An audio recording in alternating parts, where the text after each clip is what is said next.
آپ دیکھ رہے ہیں خبرنامہ ٹی وی۔ معروف سیاسی و سماجی شخصیت چودھری نائک جاوید کی ہمشیرہ چیئرمین چودھری کامران شہزاد اور چودھری عثمان مانو کی والدہ محترمہ کی نماز جنازہ ہون دھمیال میں ادا کر دی گئی۔ بعد ازاں آبائی قبرستان میں تدفین کی گئی۔ نماز جنازہ میں سیاسی سماجی کاروباری شخصیات پی ڈبلیو ڈی سے معروف شخصیت ملک اسد آوان، پیپلز پارٹی کے ٹکٹ ہولڈر امیدوار برائے قومی اسمبلی چودھری اسد پرویز، آزاد امیدوار برائے ممبر قومی اسمبلی مصطفیٰ نواز کھوکھر سمیت علاقہ عمائدین معززین عزیز و اقارب نے بڑی تعداد میں شرکت کی۔ دیکھتے رہیے خبرنامہ ٹی وی، پڑھتے رہیے خبرنامہ میگزین۔ عکاسی راجہ ساجد۔ ہمارے یوٹیوب چینل خبرنامہ کو سبسکرائب، فیس بک پیج کو فالو اور لائک کیجیے تاکہ ہر آنے والی نئی ویڈیو آپ تک فوری پہنچ سکے۔ شکریہ۔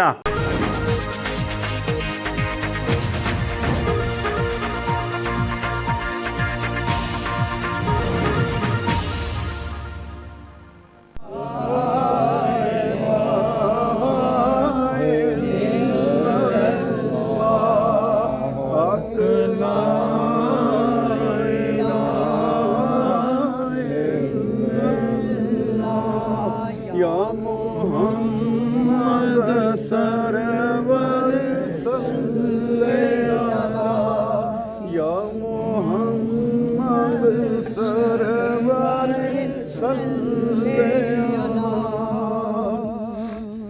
آج اس کار نو ٹر چلے آئے، آج اس کار نو ٹر چلے آئے، جتھے جا کے رہنا کلے آئے، جتھے جا کے رہنا کلے آئے، ایویں دل لایا اتھا چلے آوے، پڑھو لا الہ الا اللہ یا محمد سرور صلی اللہ۔